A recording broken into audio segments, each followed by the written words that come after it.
This is Your Bird Story, a broadcast of bird stories told by everyday people about their interactions and relationships with wild birds in cities. This season is funded by the Voice for Nature Foundation. I'm your host, Georgia Silvera Seamans.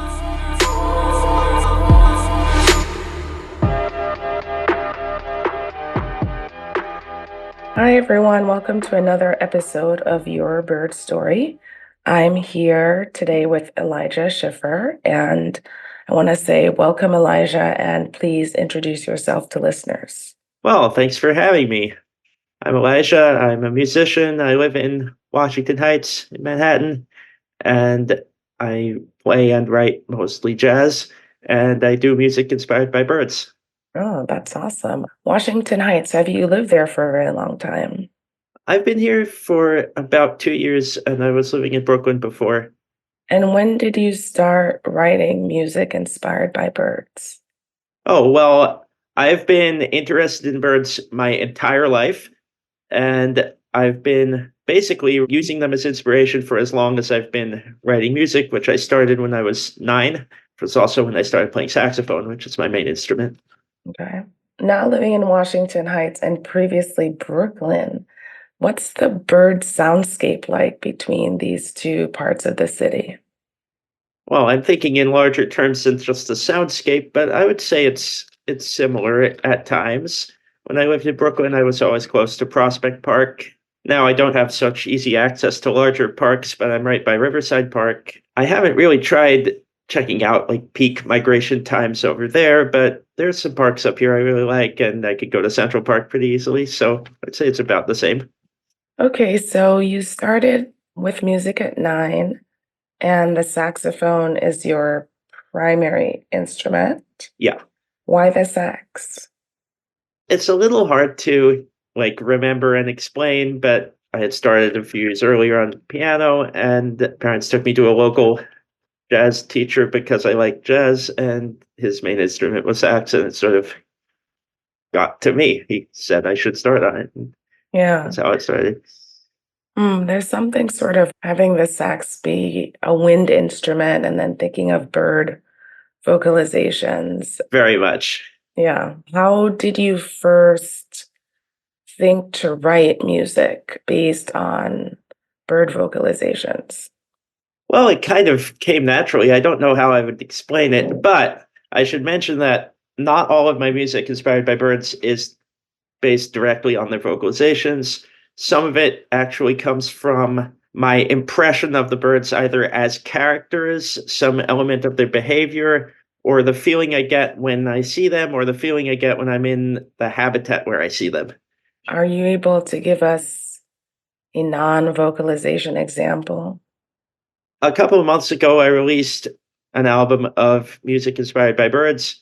It's called City of Birds Volume 1, which is the first volume of hopefully many covering my project City of Birds, which is my attempt to have a song representing each species of bird that I've seen in New York City. I'm up to 262 songs. If I see more birds, I write more songs. We can talk about the process of writing that a little later, but so yeah, here's an example of a song I wrote that is not directly based on a bird's vocalization. There's a lot to think about this one called Pigeonology.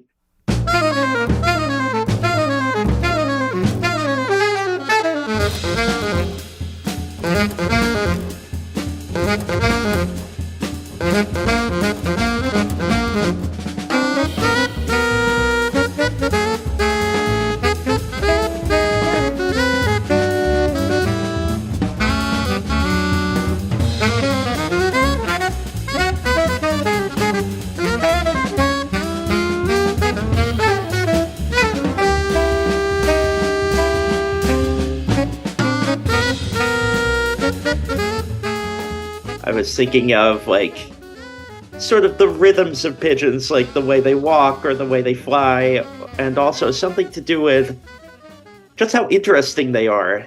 If you really watch them closely and pay attention to all the different things they do and all the different behaviors, and also maybe something to do with that subtle iridescent color that some of them have.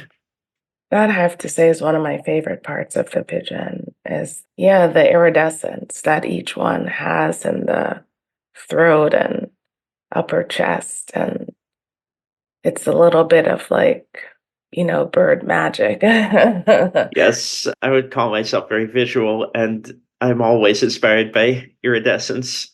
My favorite bird species, I've thought about this a lot. I know that was one of your questions. And I realized my favorite bird is the mallard, Okay. partially because of like those iridescent colors. I've always loved mallards. That's been the species I've started. No matter how often I see them, I'm still inspired. In terms of like the length of your songs, how did you decide on how long each ode will be? These are jazz songs, so they have a theme and it can be opened however long for improvisation. And I don't think about overall length too much, but it sort of factors in sometimes. They can be open however much. So, folks, I have listened to some of the songs on Elijah's Instagram. I'm assuming they're excerpts and not entire song lengths. Yeah, well, they are the main theme. And if I would record it with a band such as the one I recorded with, it would be extended, it would be expanded. So, you're going to record a song for each bird you observe in New York City, and you're up to 262. Not to record a song, to write one that will eventually be recorded and performed at some Mhm. point. Do you have a wish list? Oh, I have quite a wish list. I think my nemesis birds, my twin nemesis species, are the glaucous and Iceland gulls. I've never seen them, and they've probably been hiding in plain sight. Gulls are notoriously difficult to ID. Of course. Well, I mean, now might be the time of year, right? Exactly. Yeah. Yeah, there's a bunch more of my wish list, both native and vagrants, regular but not common visitors, etc. Yeah. So you say you have always liked birds. Were you introduced to them by someone in your family? Did they just happen to be sort of a daily part of your life? How did you come to enjoy spending time with birds? It's another sort of mystery, but I mean, my mother has always been interested in plants, and that probably had something to do with it. So I grew up in Mount Vernon in Westchester, close, relatively close to the city. And our backyard, we always had a little bit of a very natural sort of backyard, a bit more like a tiny patch of woods. That was probably part of it. Hmm. And did your mom garden for birds, or the birds just happened to come because what she was planting and tending was attractive to them? I would say it's more of the latter, but we used to have a feeder too.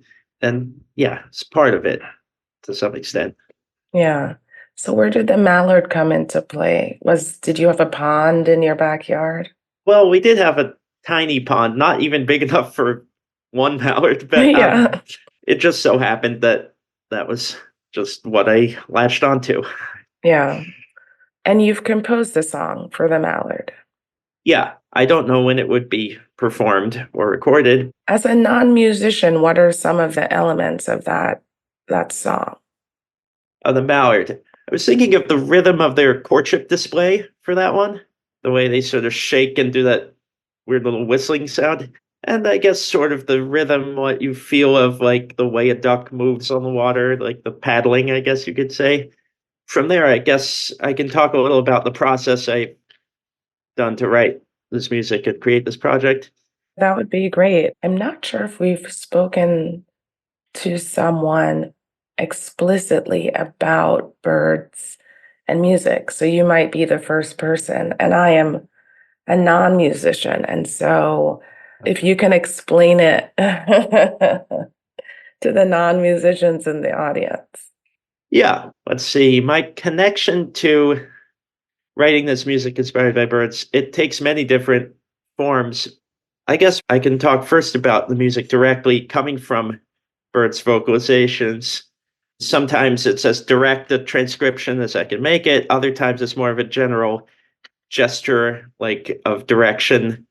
Personally, I mean, I know many composers have done things like this. Personally, I try to adapt it so it turns into music. It's not just an attempt to play the bird song directly. It's to make something that makes sense musically out of that. Can you describe more of the process? So let's say you've watched the mallards and their courtship and you know of the whistling sounds. When you sit down to translate that experience into music, what do you first start with? It's all over the place, but usually I find a recording I like, I listen closely and sort of figure out what I can make out of it. I don't know how else to really explain it. And then you do that process by yourself, and then for the recording, you gather your band. Yeah, I basically do that for other songs that are based more on an impression, a general impression, or like an idea of the habitat. I realized that over my years of composing and writing music inspired by not just birds, but nature in general, I have a series of associations of certain elements of the music, like the key, the sort of tonal structure, the rhythm, with different habitats and Mm. seasons. And I've never met anybody else who has this, but I'm sure there's others who do.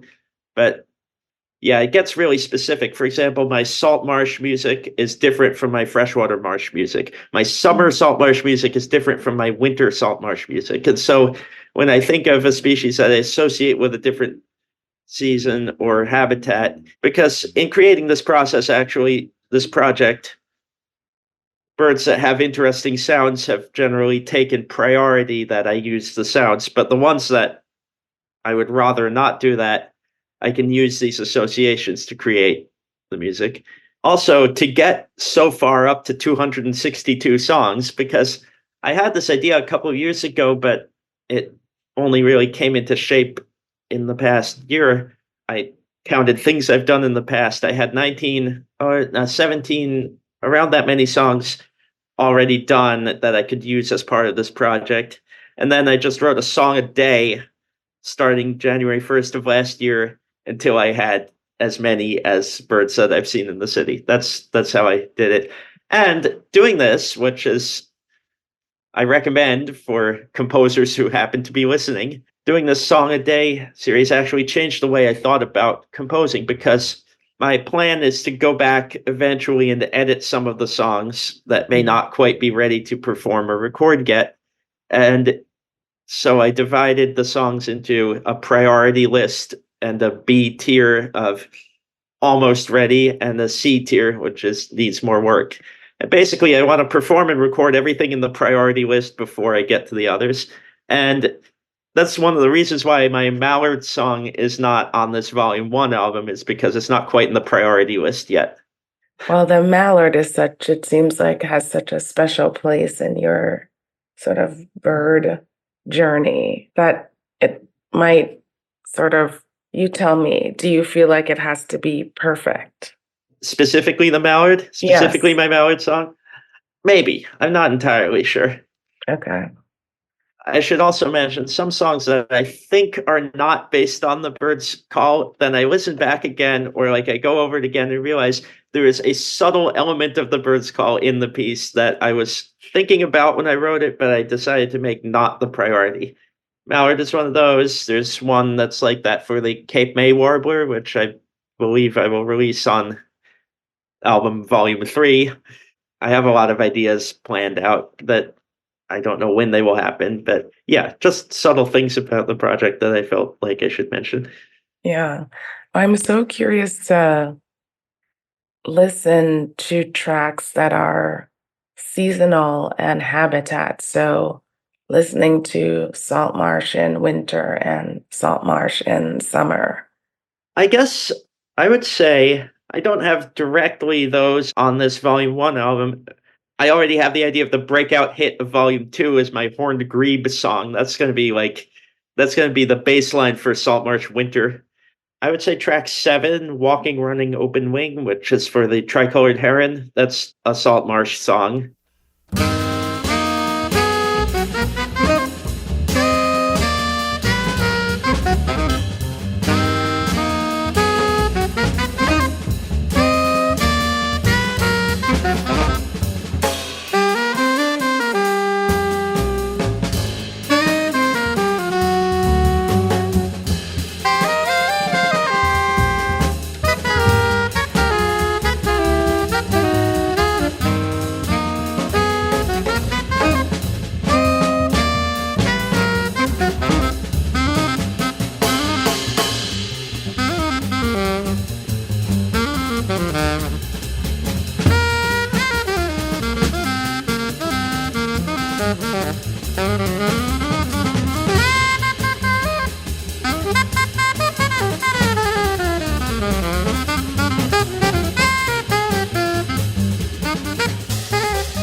And then the other like season and habitat song on the album, I feel like, is number 4, All the Swallows.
Bank swallows flocking before fall migration.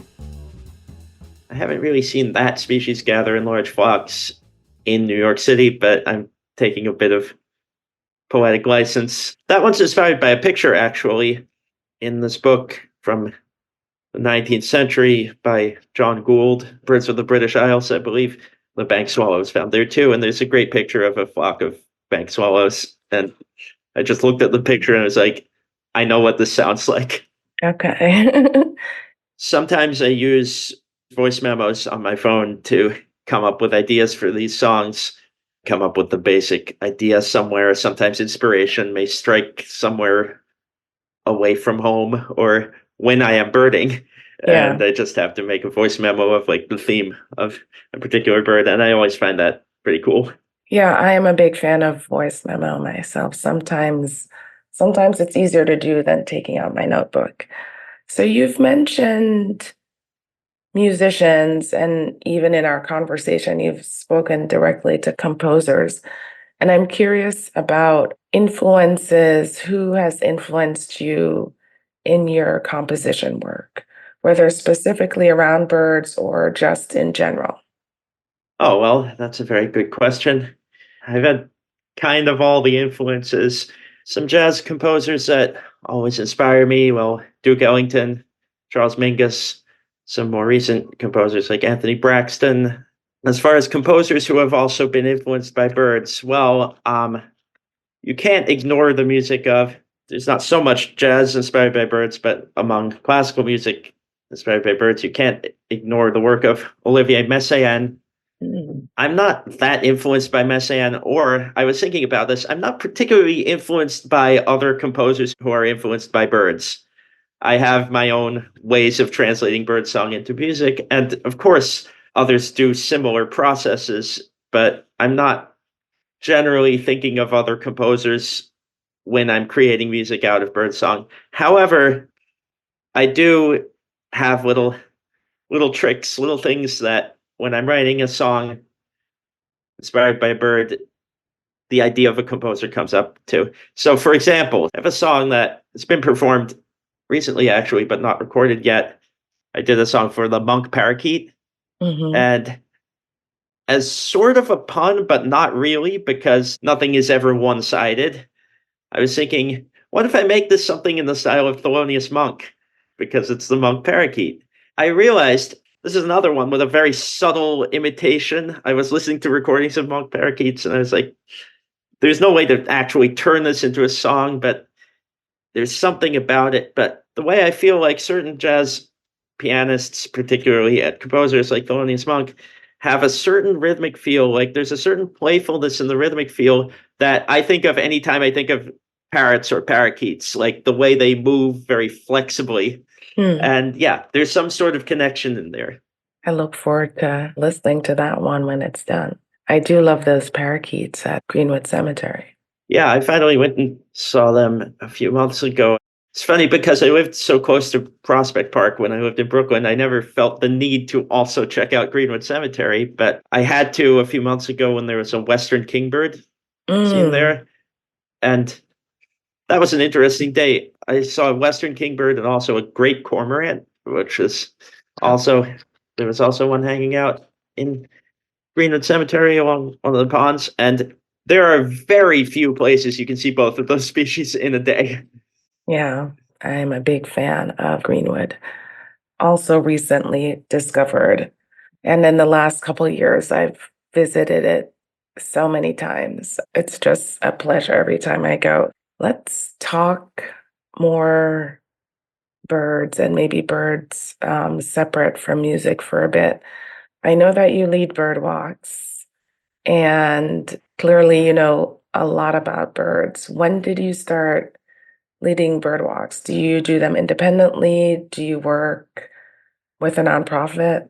Yeah, well, I lead walks for the Lower East Side Ecology Center. Hmm. I've been doing them for about 2.5 years. And actually, I got it through music, to be honest. There was a band I sat in with sometimes that the partner of one of the members called me kind of out of the blue asking, and this actually is relating to my recorded project. This guy asked me to play at the Lower East Side Ecology Center's fall social event. Hmm.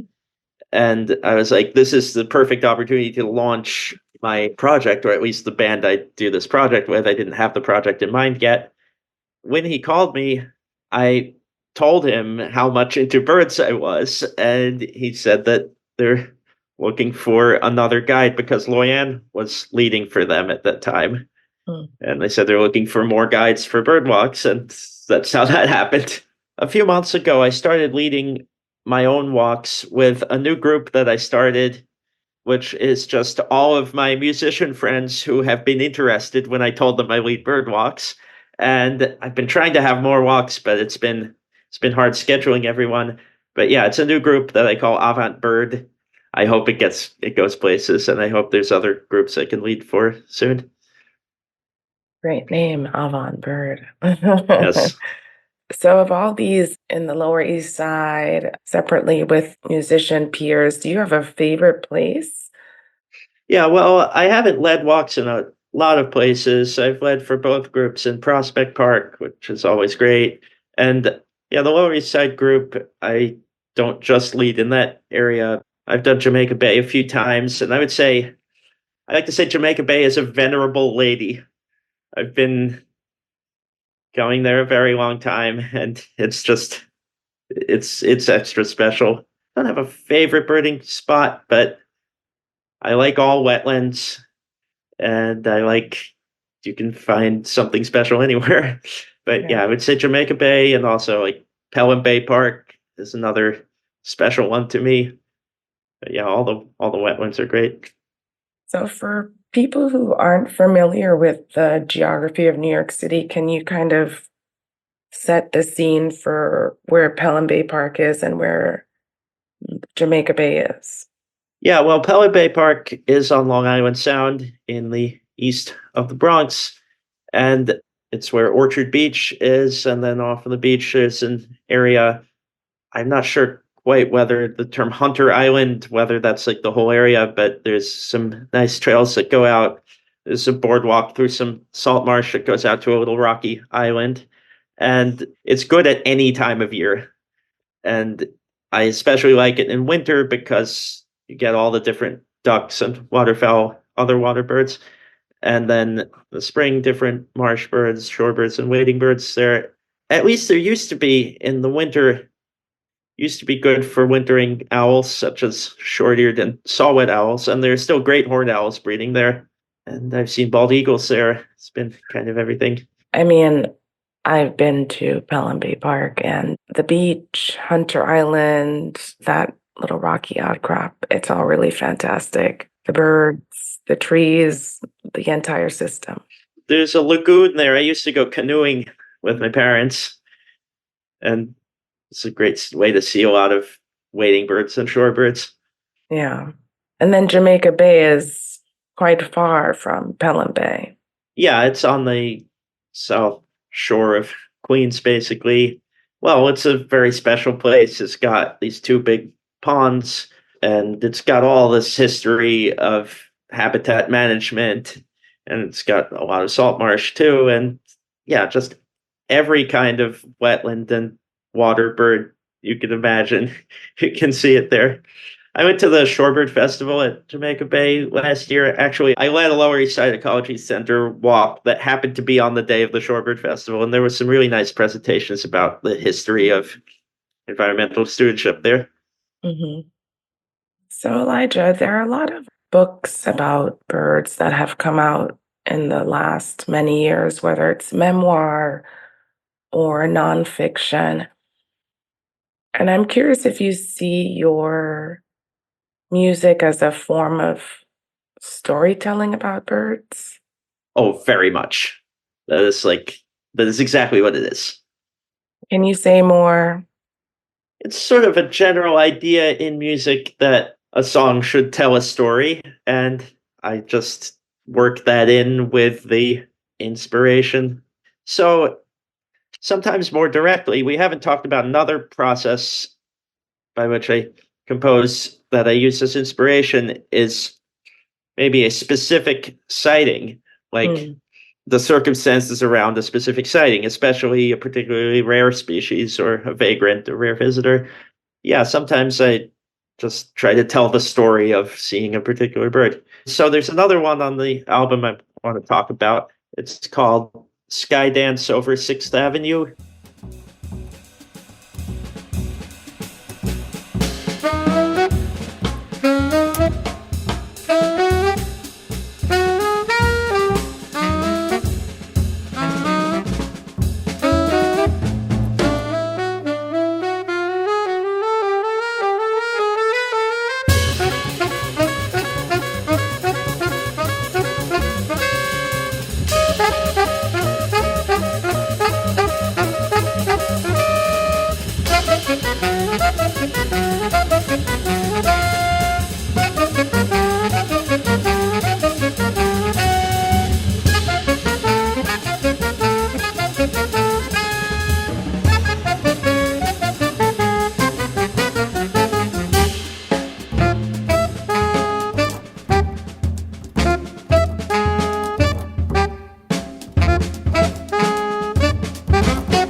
It's inspired by the woodcocks that show up in Bryant Park sometimes during spring migration. It's sort of a bit of magical realism because I was wondering, and I asked a bird guide who does walks in Bryant Park, do the woodcocks, when they pass through there, do they ever do their flight displays? And he said probably not, but the song kind of imagines what happens. It's got a little imitation of like the woodcock's flight display call, and it's got like something that I kind of imagine as like car horns and like the sort of general idea of like people admiring it, people like being impressed seeing these woodcocks do their special flight displays at night over Midtown Manhattan, which I know it's not going to happen, but I wish it would. Yeah. So that's how I wrote that song. Well, maybe you will conjure this into being. A related question then is, how do you imagine that music can be used for bird conservation? Because I'm working in two very different worlds here with bird people and music people, and I love bringing people together. I guess that's a pretty obvious form of raising awareness. I haven't really thought about it in a great detail, but I'm sure it will lead to something. There's another music into conservation idea that I had. This is a far back of my mind, far future idea that I have. What if I use the input of sound from any musical instrument going into some sort of robot or computer controlled system that uses the pitch information to plant different seeds, to actually create habitat through music. And it requires a whole lot of ideas, a lot of thinking and work to make this happen. I've never done anything like this, but it's just an idea I have. It sounds really beautiful. I mean, there are folks who are listening to sounds that different parts of plants make, recording Yeah, communications that happen in the soil, in the bark. I've heard about these. Yeah. I haven't yet heard any music inspired by it, but I'm sure that has been happening. Yeah, it doesn't seem far-fetched to think that there is a kind of sound component to seed germination. I mean, there's so many things we don't know. And so to Mhm. say, well, that sounds far-fetched, it's so many things that we thought were far-fetched are being realized. We just weren't Exactly. Yeah. prepared. Yeah. Yeah. I'm not saying it's far fetched for anyone. It just isn't really something I have experience in yet. Well, if anyone who's listening to this episode is as curious about this, about Elijah's idea as I am, and wants to get in touch with you about it, how do people get in touch with you, Elijah? Any of the various ways, I guess I could put in my contact info or something. They could message me on Instagram or Facebook or whatever. Okay. So we'll list all of those ways in the show notes for this episode. In listening to volume one, what track, if your album was going to be released as a set of singles, like a pop 40 album, Yeah. what would be the first single of this album? Probably Pigeonology. That's the one I think I've performed the most. And it's one that, through a sort of inside joke of stubborn determination, because it's relatively complicated. It's one of the more advanced songs on the album, I would say. It's got a lot of meter changes and sort of checkpoints and things that are a little trickier. It's sort of almost an inside joke that I'm determined to make it sort of a hit. It's a popular song, even though it doesn't sound popular. Okay. And it makes a good impression. Everybody has something to say about pigeons, whether or not they like them. And yeah, I would say that's a good opening single. And what song do you think would be like a surprise hit? Probably the surprise hit, I would say Skydance Over 6th Avenue, the Woodcock one. It's a little less obvious. It starts with a bass solo. It's doesn't really have a big hook of an opening theme. Yeah, but I think that could be a bit of a surprise hit. Is there anything else you'd like to leave listeners with? Yeah, I guess if we're closing out the podcast with a track, we could play the last track. It's a good, inspiring closer. I guess this is one that is directly coming from a bird call. This one's called Arctic Jig.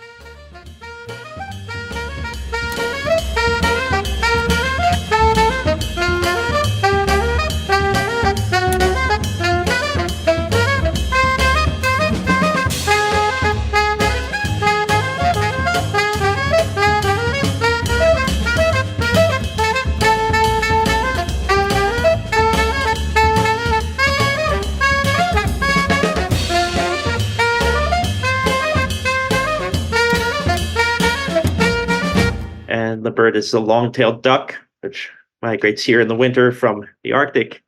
And it has a very distinctive call that you can kind of do a bunch of things with. So I do a bunch of things with it. Yeah, it's the Arctic jig, like JIG. Yeah. Yeah, as in like sort of a folk dance or like an old like classical music sort of like dance form, like a movement of a Bach suite or something. There's like Baroque style harmonies in it because it's such a simple melodic theme coming from this long-tailed duck call. Yeah. I was surprised how many, well, actually, there's not a lot, but I was surprised which songs in my project I made out of the voices of waterfowl. There's this one, and there's another one which will maybe end up in volume 2 or volume 3, based on a whistling call of the black scoter, which is rarely heard here, but it's melodic. I saw one in Prospect Park a few years ago. They're really cool. Well, Elijah, I cannot wait to acquire the album and listen to all the tracks. And I want to make Sky Dance over 6th Avenue the sleeper hit of the season. Thank you so much for talking with me on this really beautiful Sunday. Oh, yeah. Thank you for hosting.